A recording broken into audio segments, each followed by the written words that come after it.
옛날 바닷가 어느 마을에 춘봉이라는 가난한 청년이 살았습니다. 헌데 춘봉이는 마을에서 제일 예쁜 처녀인 금아와 사랑하는 사이였답니다. 금아야, 이제 그만 고집 부리고 혼례를 치르도록 하자. 나도 조금만 더 모으면 우리가 살 초가집 정도는 마련할 수 있을 것 같아. 신혼을 초가집에서 시작하긴 싫어. 하다 못해 한 칸이라도 좋으니 기와집에서 혼례를 치르고 싶은걸. 알았어, 금아야. 그럼 내가 더 열심히 일을 해서 돈을 모아볼게. 춘봉이는 혼례를 치르고 싶어 안달이 났지만 매번 금아는 더 돈을 모으라며 거절을 하는 것이었죠. 그렇게 1년이 지나고 2년이 지나니 어느새 춘봉이의 나이가 30을 바라볼 지경이었답니다. 무엇이? 금아가 날 버리고 이웃마을 최부자에게 시집을 간다고. 아니 이게 무슨 청천벽력 같은 소리랍니까? 갯벌에서 조개를 줍던 춘봉이는 그 소식에 헐레벌떡 마을로 뛰어왔지요. 불이 나게 금아의 집으로 달려갔더니 정말로 최부자의 가마가 금안의 문 앞에 떡하니 있는 것이었습니다. 춘봉이는 배신감에 온몸이 부들부들 떨렸지요.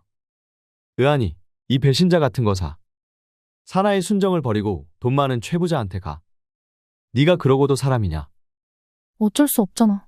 춘봉이 네가 돈 모으는 걸 기다렸다간 할머니가 되겠는걸. 난 가난이 지긋지긋해. 그러니 너도 다시는 날 찾아오지 마. 춘봉이네나 금아네나 가난하기는 매한가지였죠. 어려서부터 고생을 신나게 한 금아는 가난이 싫은 마음에 금안 최부자를 선택한 것이었습니다. 춘봉이는 다리에 힘이 탁 풀려 그만 주저앉고 말았습니다. 금아에게 소리칠 기운도 없었지요. 이 원수 같은 가난아. 네 덕에 사랑하는 금아까지 날 버리는구나. 아이고, 내 팔자야. 이놈의 가난 탓에 평생 장가도 못 가보고 죽겠구나. 바닥에 퍼질러 앉은 춘봉이는 눈물만 죽죽 흘렸죠. 그렇게 한참을 울고 난 춘봉이는 소매자락으로 눈물을 쓱 닦았답니다. 그리고는 결심했죠.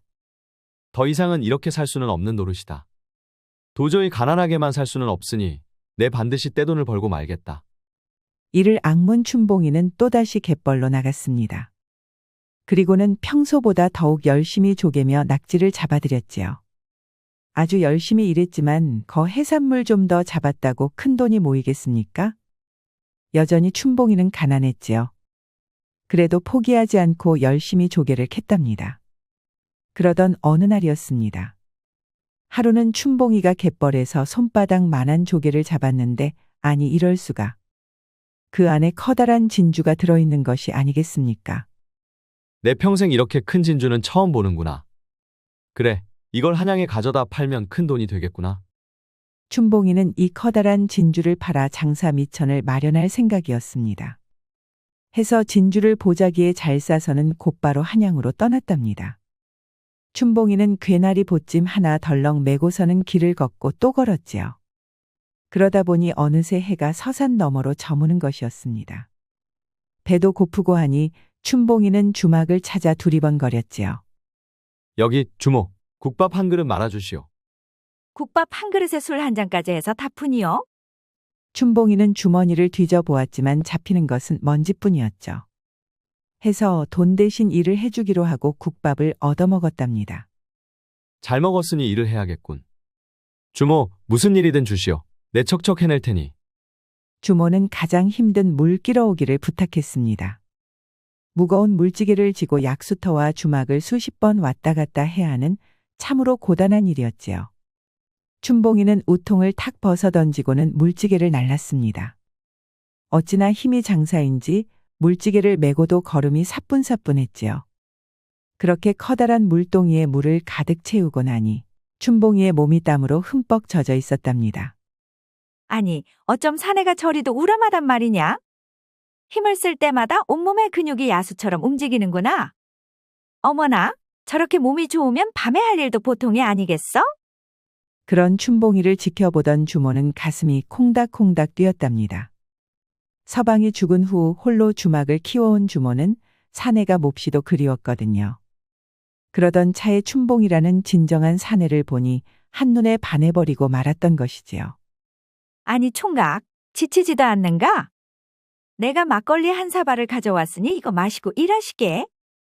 고맙소이다, 주모. 헌데 기껏 물 채우는 일 가지고 밥값이 되겠소? 더 시킬 일이 있으면 기탄 없이 말하시오. 정 그렇다면 부탁할 게 없진 않지? 힘쓸 일이 또 있는데 들어줄 수 있겠는가? 문제 없소. 그런데 혹시 남은 밥이 좀 있으시오? 물찌개를 들고 신나게 움직였더니 허기가 지는구려. 그러자 주모는 춘봉이를 데리고 안방으로 데리고 갔지요. 그리고는 크게 한 상 차려 가져오는 것이었습니다. 신이 난 춘봉이는 고기산적이다 부침개다 신나게 음식을 먹었지요. 그렇게 우적우적 먹고 있으려니 주모가 손가락으로 슬그머니 허벅지를 찌르는 것이었습니다. 다 먹고 나서 내 부탁 꼭 들어줘야 하네. 여부가 있겠소. 힘쓰는 것은 맡겨만 주시오. 이번엔 진짜 힘 좀 제대로 써야 할 걸세.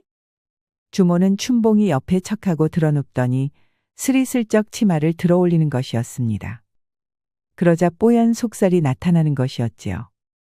쇠뿔도 당김에 빼랬다? 어서 오시게. 내 오늘 자네가 힘쓰는 모습을 꼭 봐야겠네. 이거 먹자마자 바로 운동할 일이 생겼군. 걱정 마시오. 쇠뿔은 몰라도 주모 정신은 오늘 다 쏙 빼버릴 터이니. 그리고는 단숨에 주모에게 덤벼들었지요.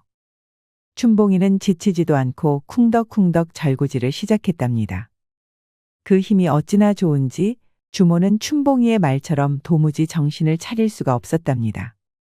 오래간만에 껄쩍지근하게 회포를 푼 주모는 입이 귀에 걸릴 정도로 좋아했지요. 아, 이게 꿈인지 생시인지 모르겠구먼. 내 정신이 아주 나가버렸어야. 그렇게 주모는 춘봉이 덕분에 황홀경을 맛볼 수 있었답니다. 어찌나 기분이 좋았는지 주모는 떠나는 춘봉이에게 먹을 것을 바리바리 싸주었답니다. 한양 가시면 조심하시게. 눈 감고도 코 베어가는 곳이 서울이니 조심 또 조심해야 하네. 주모 충고는 꼭 마음에 새길 터이니 염려 마시오. 높아심에서 하는 말이 아닐세. 요새 한양에 왈패가 들끓으니 무슨 일을 하든 몸조심하게. 그렇게 주막을 떠난 춘봉이는 마침내 한양에 도착했답니다. 여기가 한양이로구나.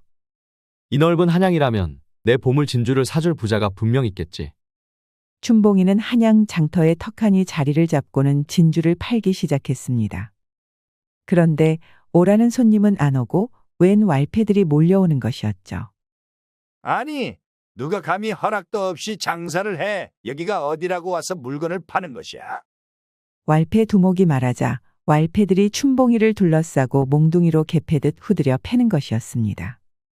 화가 난 춘봉이가 맞서 보았지만 왈패들은 한둘이 아니었습니다. 못 이긴 춘봉이는 바닥에 쓰러져 신나게 두들겨 맞았지요.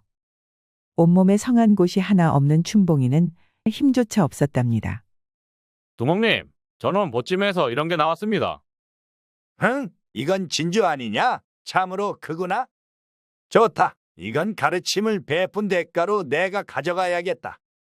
춘봉이를 실컷 때려준 왈패 두목은 커다란 진주알까지 냉큼 집어가 버렸습니다. 못해도 천냥은 받을 아름다운 진주를 아무것도 못해보고 빼앗긴 것이지요. 춘봉이는 너무나 억울했습니다. 어떻게 얻은 진주인데 그걸 냉큼 가져가다니요. 해서 춘봉이는 흙바닥에서 드러누워 대성통곡을 했답니다. 이보게, 대관절 무슨 사연이 있길래 사내 대장부가 시장바닥에 누워 그렇게도 슬피 우시나? 어디선가 아름다운 여인의 목소리가 말을 걸어오는 것이었죠.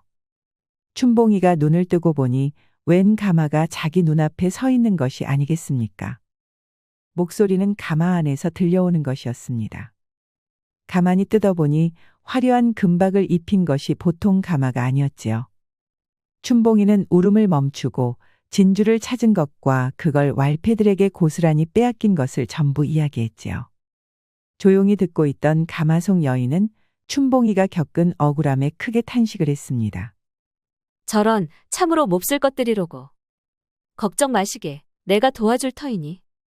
그러면서 자기 집 주소를 가르쳐주며 거기서 기다리고 있으라는 것이었습니다. 가마는 춘봉이가 대답하기도 전에 멀리 떠나버렸지요. 얼떨떨해진 춘봉이는 일단 여인이 일러준 대로 주소를 찾아가 보았답니다. 여인이 말해준 곳이 여기렸다. 그나저나 정말 대궐 같은 집이로구나. 가보니 웬 대궐 같은 기와집이 있는 것이 아니겠습니까? 여인이 준 주소를 내밀자 손쉽게 집 안에 들어갈 수 있었지요. 한참을 기다리니 마침내 문이 열리고는 한 여인이 들어왔답니다. 아까 왈패들에게 진주를 빼앗겼다고 했었지? 그래, 그 진주가 이것인가? 맞습니다. 그게 제 진주이옵니다. 이렇게 찾아주시다니 정말 감사합니다. 별거 아닐세. 허나 이런 보물을 허투루 다루었다간 또다시 빼앗기고 말걸세. 네, 마님이 아니었으면 10년 감수했습니다. 이 은혜를 어떻게 갚아야 할지. 춘봉이는 여인이 내민 진주를 받아들고는 덩실덩실 춤을 출 기세였답니다. 너무나도 기쁜 춘봉이는 고개를 조아리며 여인에게 인사를 했지요. 너무 그러지 말게. 사내 대장부가 부녀자에게 그렇게 고개를 숙여서 쓰겠는가? 아무리 고마워도 당당하게 행동하게. 얼굴도 좀 들고 말일세. 그제야 춘봉이는 고개를 들어 자시를 도와준 마님을 보았지요. 이럴 수가. 마님은 정말로 천하절색이었습니다. 거기다 기품이 넘쳐서 높은 명문가 여인이라는 것이 똑똑히 느껴졌지요.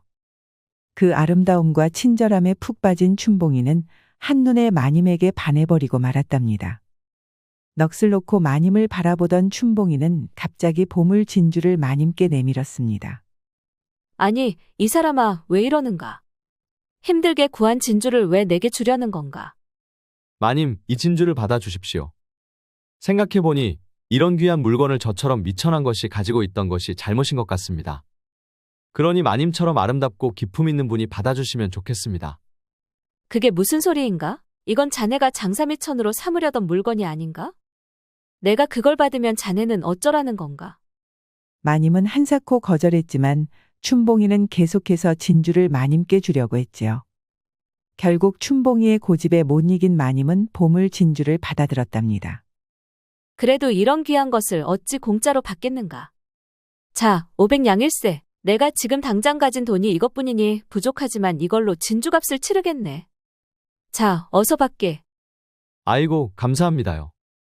이 돈이면 제가 해볼 사업에 충분할 것 같습니다요. 원래는 1000냥은 할 보물 진주일세. 그걸 절반 값밖에 못 줬으니 대신 자네 소원을 하나 더 들어주도록 하겠네. 곰곰이 생각하던 춘봉이가 마침내 입을 열었지요. 마님께서 내려주시는 술 한 잔이면 족합니다. 그것뿐인가? 정녕 그거면 되겠는가? 그거라니요. 선녀처럼 아름다운 마님께서 주는 술인데요. 과분할 따름이지요. 잔을 주거니 받거니 하다 보니 어느새 밤이 깊었답니다. 술이 들어간 춘봉이는 평소보다 훨씬 용감해졌지요. 그래서 하고 싶었던 말을 탁 꺼내 놓았답니다.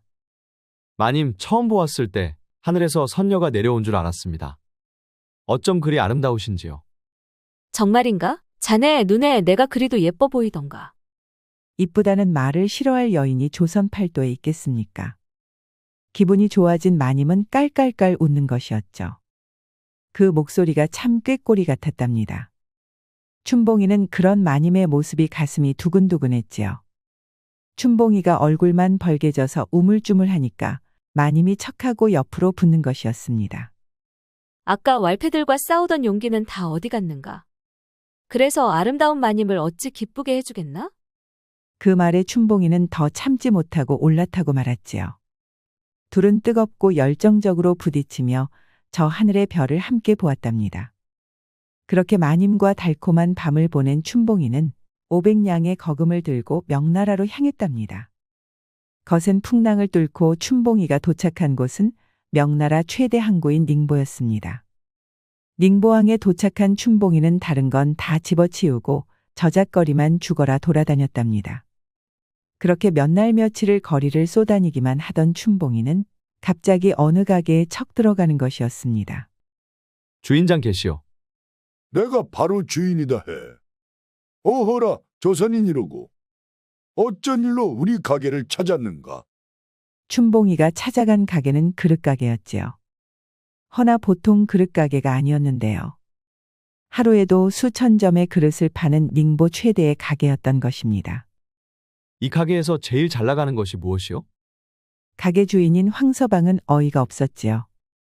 명나라 높으신 가문에서도 이 가게에서 그릇을 사는데 웬 조선 출신 청년이 와서 대뜸 질문부터 던졌으니까요.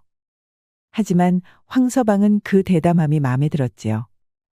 해서 춘봉이에게 자기가 알고 있는 지식을 전부 가르쳐 주었답니다. 가장 잘 팔리는 그릇은 역시 청화백자다 해. 없어서 못 팔 정도다 해. 그렇단 말이오. 그럼 내가 그걸 가져오면 황서방께서 전부 사주시겠소? 가져올 수만 있다면 얼마든지 사주겠다 해. 헌데 배가 거센 풍랑을 지나오면 도자기가 전부 깨져버린다 해. 그건 내가 걱정할 노릇이오. 황서방은 약조한 대로 사주기만 하면 된다오. 패기가 마음에 든다 해. 꼭 청화백자를 가져와라 해. 청화백자라면 푸른 안료로 그림을 그린 아름다운 도자기였습니다. 바로 조선에서 가장 잘 만드는 도자기 중 하나였지요. 중요한 정보를 입수한 춘봉이는 지체 없이 배를 탔습니다.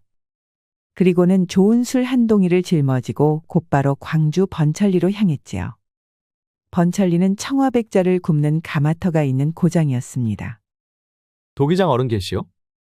도기장은 난데 왜 부르시오? 닝보에서 온 춘봉이라 하오. 용건에 앞서 자, 일단 이 잔부터 받으시오. 생전 첨보는 좋은 술의 도기장은 영거푸 잔을 들었지요. 그렇게 넙죽넙죽 술을 받아 마셨더니 얼근하게 취하고 말았습니다. 둘이 꽤 친해졌을 무렵 드디어 춘봉이가 입을 열었지요. 이 가마터의 청화백자가 얼마나 돼요? 못해도 1,000개는 되지. 그걸 왜 묻소? 전부 사겠소이다. 얼마요? 전부 그렇다면 하나에 70푼씩 쳐서 700냥에 드리겠소. 500냥으로 합시다.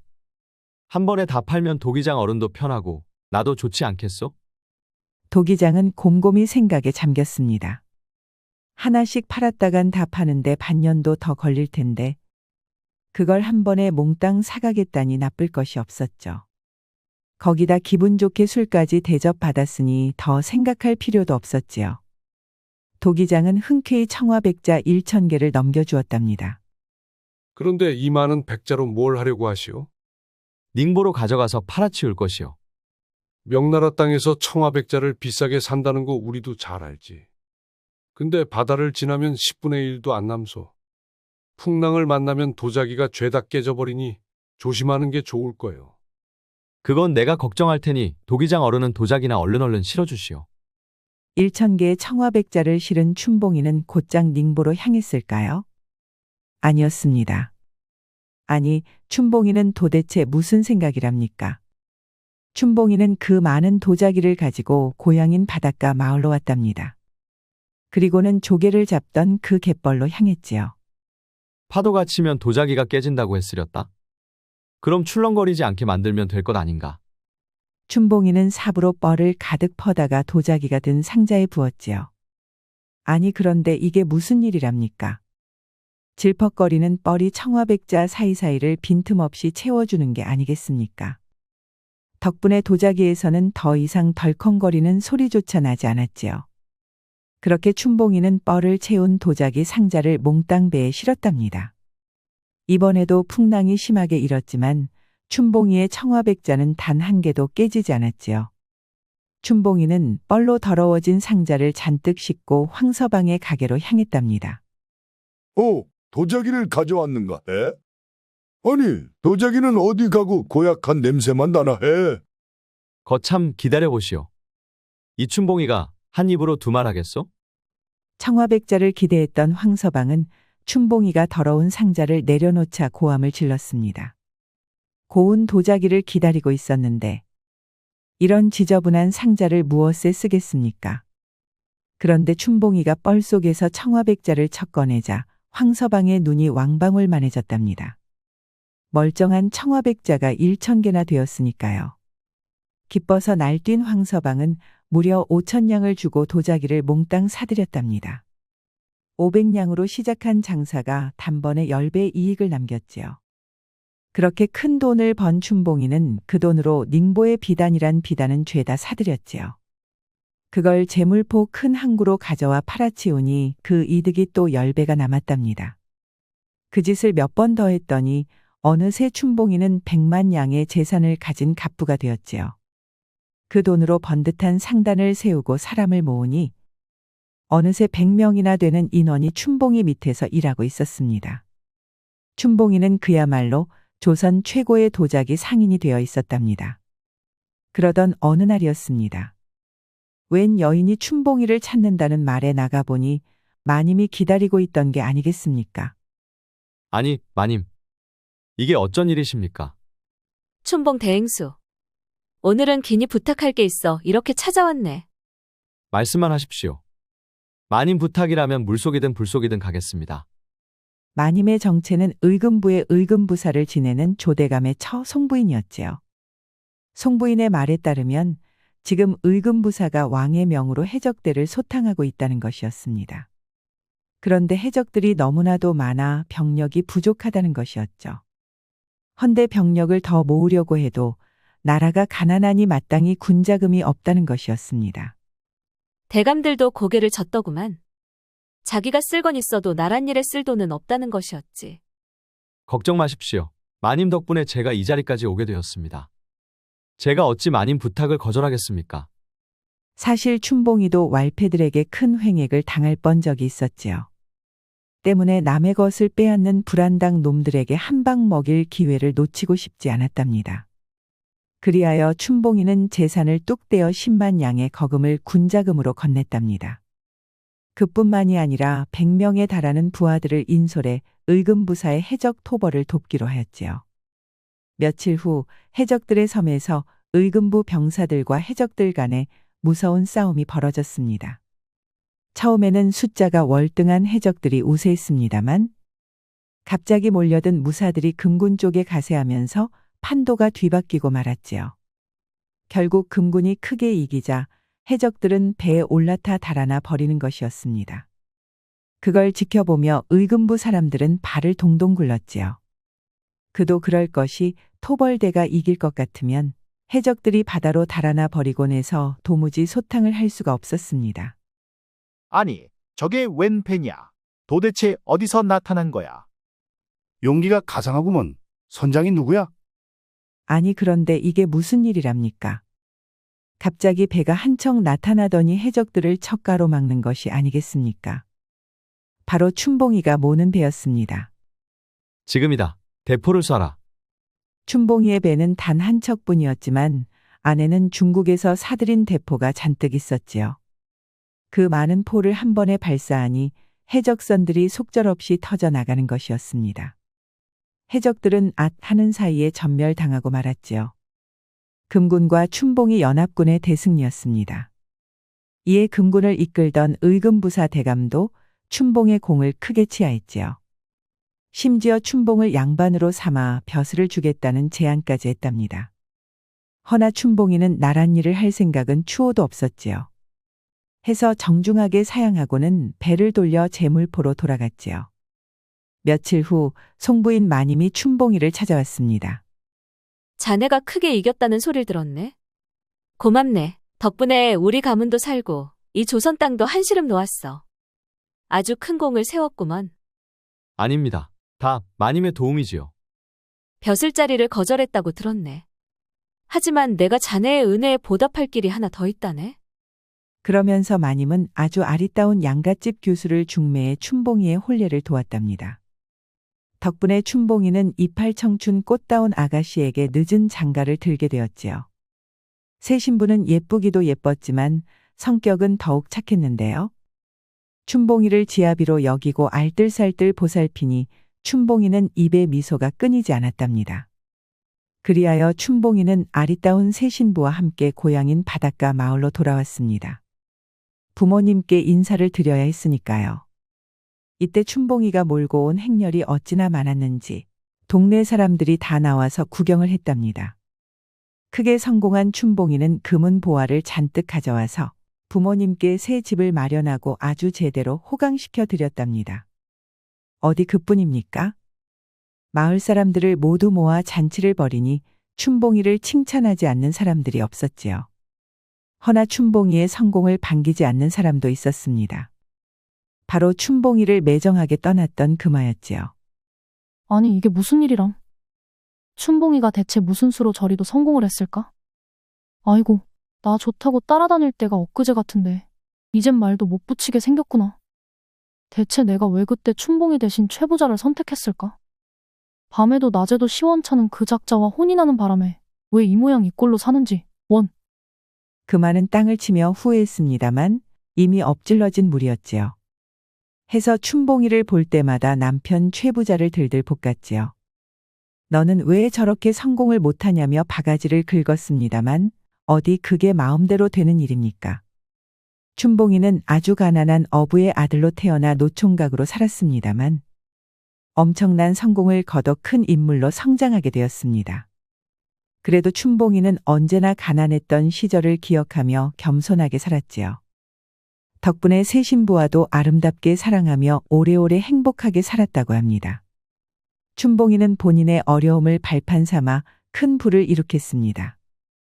옛말에 극세척도 라하여 어려움을 극복해 새로운 길을 만들어 나간다는 말이 있습니다. 우리도 이 가르침을 기억해 고난에 꺾이지 않는 삶을 살아야겠습니다. 우리 영상을 시청하신 모든 분들께 행복이 가득하길 기원하겠습니다. 구독과 좋아요, 알림 설정 부탁드려요.